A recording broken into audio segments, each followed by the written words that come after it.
Hi, this is Tim of the 1916 Company. Welcome and thanks for logging on. If you love this watch, email me directly, Mosso at the 1916company.com for purchase pricing and availability questions regarding this watch. And this watch is a Rolex Certified Pre-Owned Oyster Perpetual Submariner Date. You're looking at 116610LV for Lunette Vert. In fact, it is also the CV for Cadran Vert. It is a lovely green-on-green Rolex Hulk, as the online nomenclature goes, a model launched in 2010 and discontinued for the 41mm variant in 2020. So it had a long run, but in spite of that, it seems like the world can't get enough of these, as they're always highly sought. And I can see why. It's a substantial watch. 40mm in diameter and 904L steel. The watch, as I measure it, is 12.7mm thick. And then if you're going to measure it lug tip to lug tip, it's 48mm. End link to end link, it's 51 with a 20mm spacing in between the lugs. We'll pop open this Oyster clasp here. Throw it on my 16cm circumference wrist. And you can see that the watch wears easily, comfortably, handsomely, and I would even opine if you only have experience with previous 5-digit subs, you're going to find this wears just fine.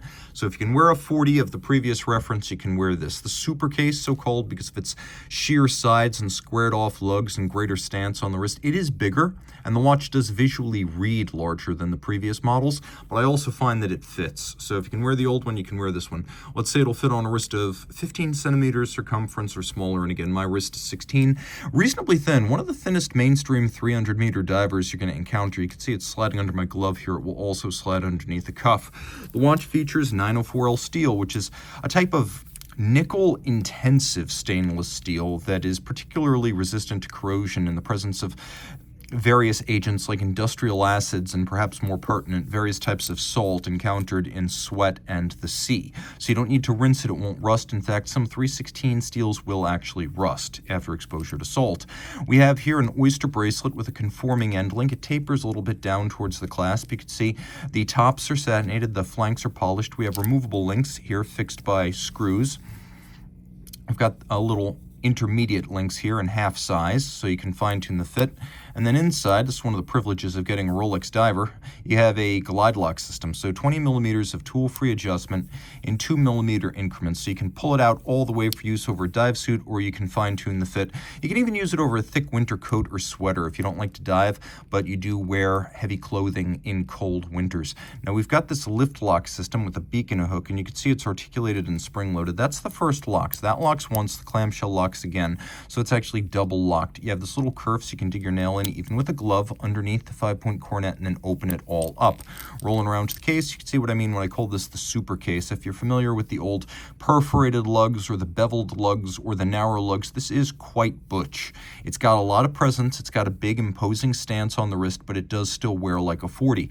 Crown guard structure, trip lock crown in steel, you know that because it's got 3 symmetrical dots. Solid screwed in Oyster case back, 300-meter water resistance, 120 click bezel, very refined, and yet still quite distinct. It hasn't lost that mechanical edge that you want in a dive bezel. It doesn't feel creamy, in other words.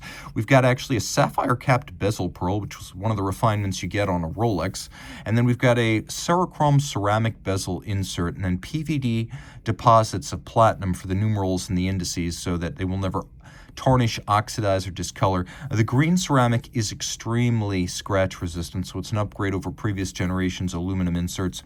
The knurling, which includes both satin and polish, is nice and sharp and fine. The finer and the sharper the knurling, the better I like it. Easy to grip with wet, sweaty, or gloved hands. The dial was initially sold as green gold coated when the watch came out back in 2010. The challenge has been, of course, for Islamic regions, sometimes that's viewed as undesirable, so Rolex doesn't use that nomenclature anymore, but the substance of the dial coating has not changed. Now it's a green metallic sunburst with white gold hands and indices, so those will never tarnish or oxidize either. Let's take a quick look at the lume, and as you can see, this watch features Rolex's unique chromolite blue lume. Read the minute hand relative to the bezel pearl quite easily for a timing reference.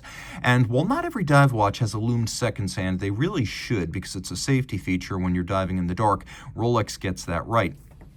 Inside the case, caliber 3135, a long-serving workhorse, but also quite tough and accurate. Automatic winding with bidirectional action.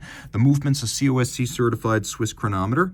And this watch right here is a G series, so approximately the year 2010, because that was the G series, although I've seen G series as late as 2012, and that's not supposed to happen, but it does happen.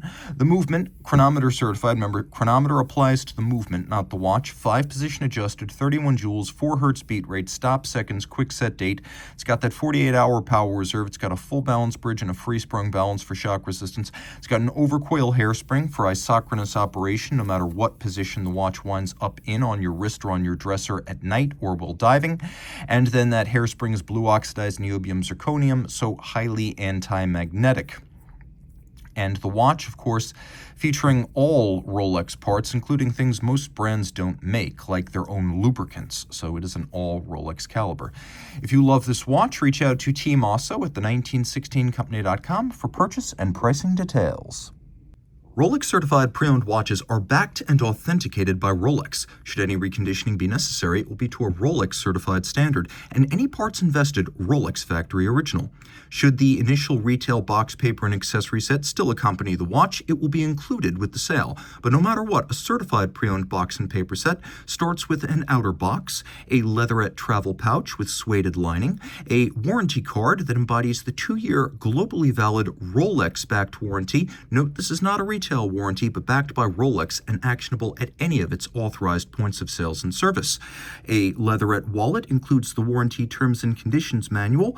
A holographic hang tag marks this as a certified pre-owned Rolex watch, and a manual details Rolex's values as a company, the certified pre-owned program, care, feeding, service, and use of your Rolex, locations of points of sales and service, and details of Rolex.com. Rolex certified pre-owned watches are backed only by Rolex.